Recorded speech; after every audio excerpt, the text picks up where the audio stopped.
Facebook পরিবারের বন্ধুরা, আবার চলে আসলাম রান্না নিয়ে। আজকের রান্না হচ্ছে আমার উস্তা, কেউ বলে করল্লা। উস্তা আমি আগে কেটে নিয়েছি। কিভাবে কেটেছি দেখুন, লম্বা লম্বা করে চিকুন চিকুন করে কেটে নিয়েছি। আলুও চিকুন চিকুন করে কেটে নিয়েছি, কাটা আর দেখালাম না। আর থাকছে এর সাথে 1 বাটি পেঁয়াজ, সিমের বিচি, ধনের গুঁড়া, হলুদ গুঁড়া, মরিচ গুঁড়া, কাঁচা ঝাল, লবণ, 2 রকমের তেল, সর্ষের তেল, সয়াবিন তেল, আর থাকছে টপ সিক্রেট চিনি। এবার কিন্তু আর ভাজাভাজি বা কষাকষি না, পুরা মাখামাখি কষলা কষলি হবে। তাহলে এখন আমি মেখে নিব।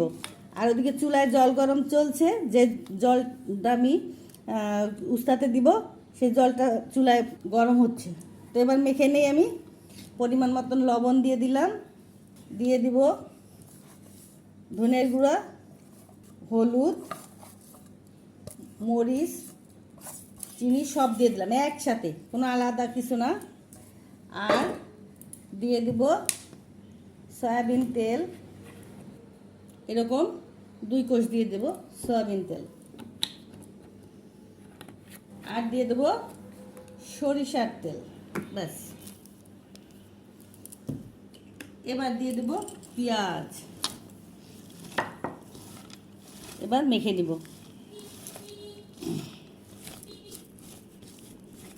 এর আরেকটা মাখার সিক্রেট আছে, একে জোরে মাখা যাবে না, তাহলে তিতা হয়ে যাবে। এ মাখতে হবে আস্তে আস্তে, ভালোবেসে। এই যে আমি ভালোবেসে মাখছি।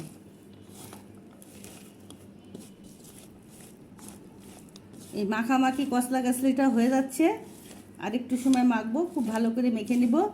মেখে আমি রেখে দিব 10 মিনিট। মাখামাখিটা হয়ে গেল, এখন আমি এটা 10 মিনিটের জন্য রেখে দিব। এবার চলে যাব আমি চুলাতে।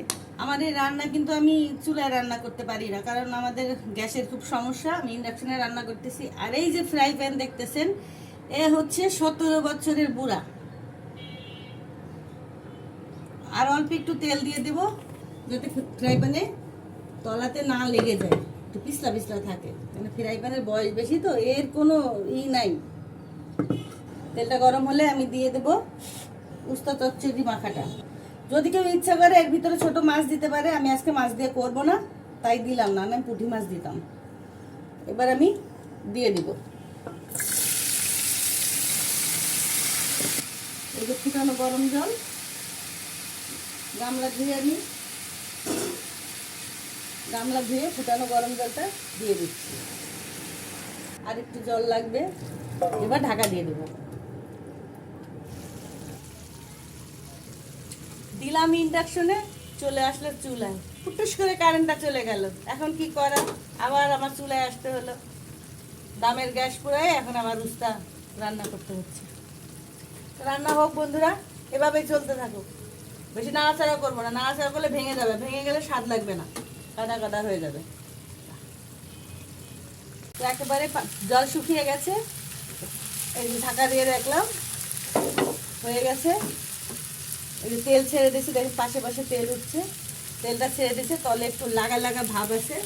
ব্যাস, এইভাবে আমি এখন চুলা বন্ধ করে দেবো। একটুও ভাঙিনি, দেখেন কত সুন্দর হয়ে আছে। এইটা ভাঙলে ভালো লাগবে না, তাই আস্তে আস্তে এইভাবে রাঁধতে হবে। এই রান্নার মূল হচ্ছে পেঁয়াজ বেশি দিতে হবে। এই যে পেঁয়াজ দেখা যাচ্ছে উপরে উপরে পেঁয়াজ, আর বাটা কোনো মশলা দেওয়া যাবে না, তাহলে কাদা কাদা হয়ে যাবে। তো হয়ে গেল আমার উস্তা চচ্চড়ি। কাঁচামরিচ দাঁতে কাটবেন, আর ভাত মাখবেন আর খাবেন, সেই মজা। নামানোটা আপনাদের দেখালাম না, কারণ চুলা অফ করে অনেকক্ষণ রেখে দিয়েছিলাম, পরে নামিয়ে নিয়েছি। তা আপনারা এভাবে করে খাবেন বন্ধুরা।